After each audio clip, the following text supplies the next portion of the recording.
Thank you, guys. Yes, so like I said, always it's going to be short, don't worry.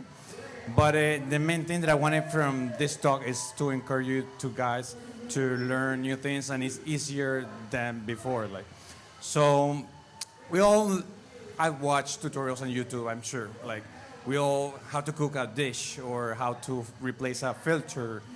But sometimes we're dismissive when it's turned to learn a new skill. And at least I felt that way many times. Like, for example, I always want, like electronics, and I always build stuff. And I heard about Arduino many times, and it's a computer that you can connect LEDs, buttons, and sensors, and you can program to do whatever you want. I heard about it, but I thought it was too hard. I always that's not for me. It's too hard to learn. But eventually, I have a project that requires a display, and so I watch a video, get some tutorials, and it wasn't that hard. And eventually, I became good at it, and eventually I did tutorials about it. And it was funny how now I was teaching people how to do something that 2 years ago I didn't know anything about. And then 10 years ago I came to Miami, and I didn't have any college degree. I didn't have a career really. So I searched many jobs and stuff. And at some point I saw that in downtown Miami there's a museum called Philip and Patricia Frost Museum of Science. And I saw a position for exhibit technician. And they needed a person that knows about Arduino. So it was a perfect fit. I worked there for 3 years. So this is some of the exhibits, the interactive exhibits that use Arduinos. And this is another one. There's an Arduino over there. And there was this exhibit that it uses a compressor, air compressor, to work with the interactive exhibit. But it was too complicated. It required a lot of maintenance. So I did with an Arduino, I invented something to replace basically the mechanism to use the Arduino. So I basically rebuilt that exhibit knowing about Arduinos. So it was funny to see, hey, a few years ago I didn't know anything about it, and now it's very important for my job. So it was something cool. Later, a few years after that, in the museum, this is part of an exhibit, and this thing broke. Well, a kid, I saw the security camera, a kid just hit it very hard and broke it. And there wasn't a spare part for that. So I recently bought a 3D printer, and someone told me about Fusion. And again, I was dismissive, like, I'm not going to learn 3D modeling. Why? It's so hard. It's like, so for a while, that's like no, I'm not going to learn it. Like, I know Blender. Blender is for animation stuff. So I plan to use Blender, but Fusion is more for engineering. And he gave me an introduction, the person that pushed me to actually learn it. And yeah, it was fairly easy. Just watch a few tutorials, and I did the model, I 3D printed, and it was now complete, and people enjoy it in the museum. Then a few months after, people for husbandry in the museum, the people that work with the animals, told me about this guy that is a horseshoe crab this size, and it has a short leg. And they told me that they use the leg to, when they go upside down, they use it to go back to their place. So it was having trouble to getting to roll back. And they asked me to do a 3D model and 3D printed that little leg. And they glued it together and they put it into the... So it was happy for after that. And again, it was super happy that I can help them, in this case, this little horseshoe crab, and something that I didn't know a few months before that. A few months before all this, I didn't know anything about 3D modeling.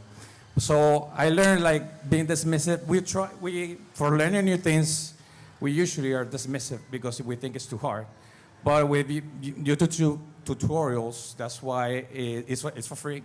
And it opens doors for everybody.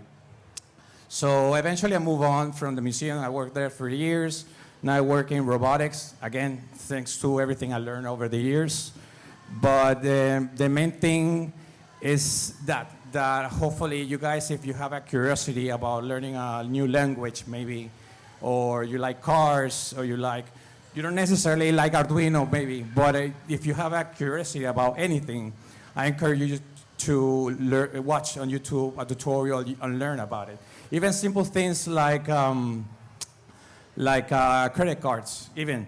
Like if you learn how to use credit cards wisely, you can save a lot of money every year, or you can increase your credit score and maybe buy a house in the future. You don't know, even crazy things that you don't think about too much. It's not a new skill, but it's something that makes you grow.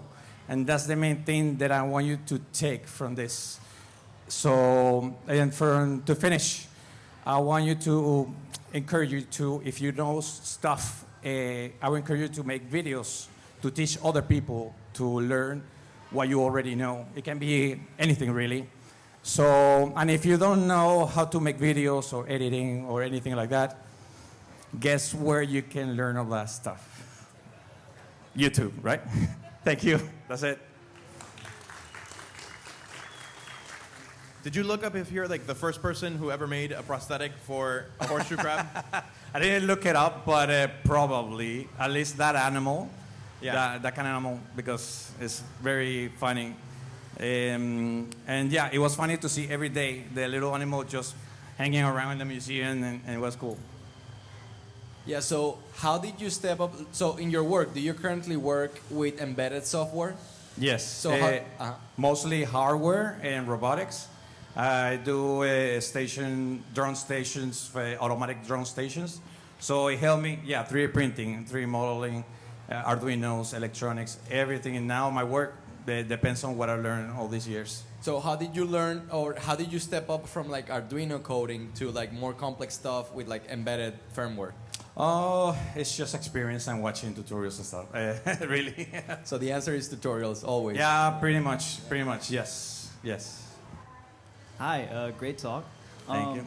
I have a question that I think a lot of people who have watched a lot of tutorials are probably going to be wondering, and that's, how did you build the confidence to eventually like take a skill that you learned through tutorials, and then at some point you have to like take a step away and do something that no one's telling you to do and apply it to something? Like, how did you build that confidence up to like now go your own path? I guess it's being like, when I learn from other people, I want to give back. Basically, that's my push to do that kind of stuff, because I didn't plan anything like everything that happened. I didn't plan it, so it's just like give back basically, because I'm taking from YouTube tutorials and stuff. But hey, it's good that I learned new stuff that is not available, and now I want to like give back. And when I see people that thank me about what I teach them, it feels so good. So honestly, it just feels good. There's a ton of tutorials on YouTube, right? And some of them are very long and don't get to the point, and some of them are too short and skip over big key problems, right? So what is like the secret sauce from doing this work? What are the main points that you focus on to make the tutorial super effective in teaching people how to do what you're doing? That's a good question, actually.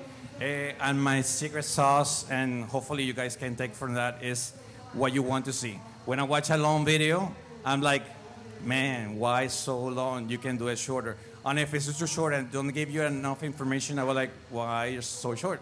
So it's what I want to see is what I do. So what I do is what I want to see, and if I don't see it anywhere, I have to do it myself.